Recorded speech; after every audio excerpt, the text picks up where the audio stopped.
Salam sejahtera Malaysia, terima kasih kerana menonton video-video dalam channel ini. Sebelum kita mula, jangan lupa untuk tekan tombol subscribe, share, like dan komen. Let's go!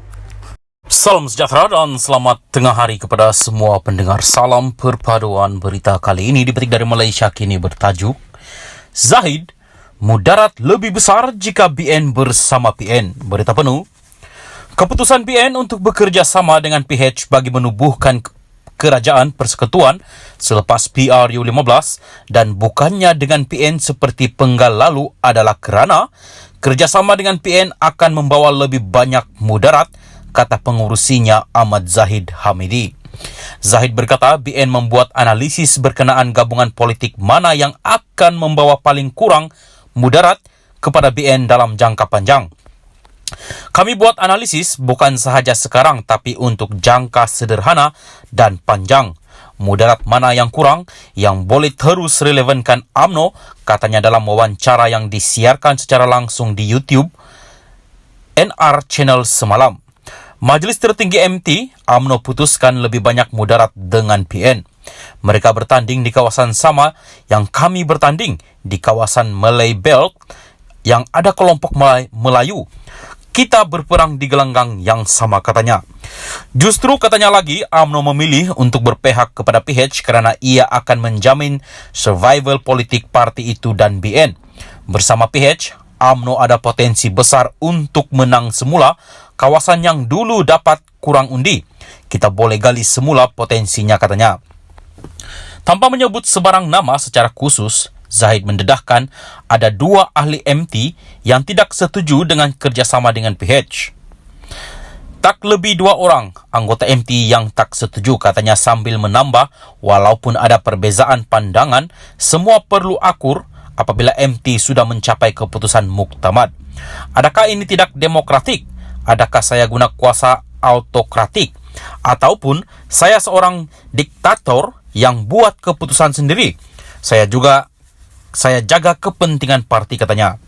Zahid sebelum ini berdepan bantahan dalam BN kerana didakwa mengambil keputusan menyokong pengurusi PH Anwar Ibrahim bertentangan dengan keputusan gabungan itu.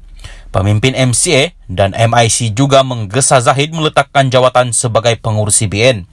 Semalam Zahid berkata dia telah memaafkan pemimpin tersebut dan berkata dia faham mereka berdepan tekanan dalaman yang sangat hebat.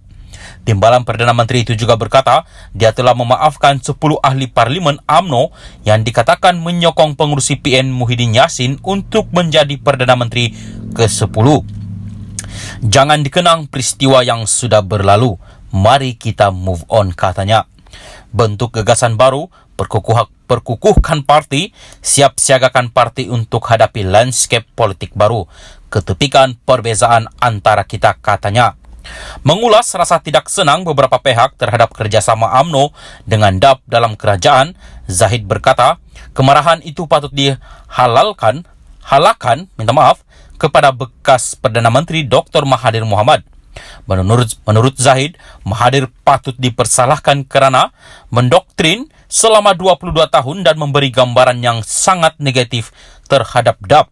Akhirnya, Mahathir mendekap parti itu, dia yang bawa DAP masuk dalam kerajaan PH selepas PRU 2018. Kita lihat bersatu juga mendekap parti itu, DAP. Begitu juga dengan PAS sebelum ini. Parti yang belum lagi adalah UMNO dan BN. Katanya sambil memberi jaminan dia tidak akan menggadaikan falsafah UMNO walaupun bekerja sama dengan DAP. Pernah lantang mengkritik DAP, Zahid bertukar nada selepas penubuhan kerajaan baru apabila berkata DAP telah memberi jaminan untuk akur dan patuh dengan 4 perkara yang digariskan dalam perlembagaan persekutuan termasuk berkaitan agama Islam dan keistimewaan orang Melayu.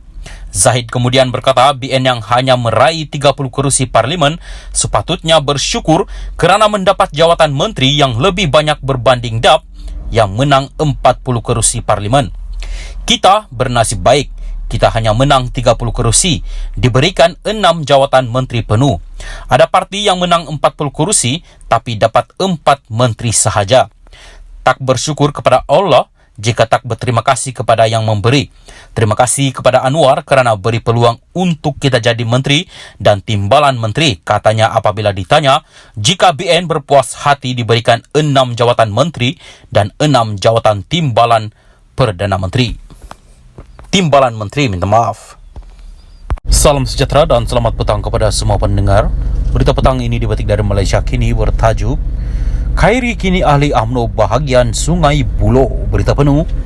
Khairi Jamaluddin kini menjadi ahli UMNO bahagian Sungai Buloh, tempat dia bertanding dalam PRU15 dan bukan lagi di bahagian Rembau.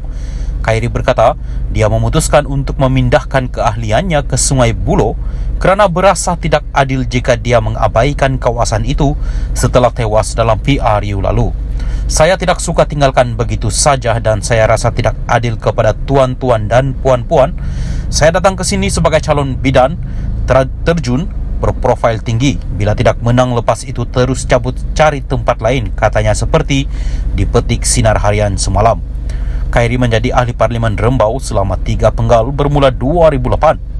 Namun pada PRU lalu, kepimpinan BN memutuskan untuk mencalonkannya di Sungai Buloh yang merupakan kubu kuat PH. Dia tewas dengan calon PH R. Ramanan dengan perbezaan 2,693 undi.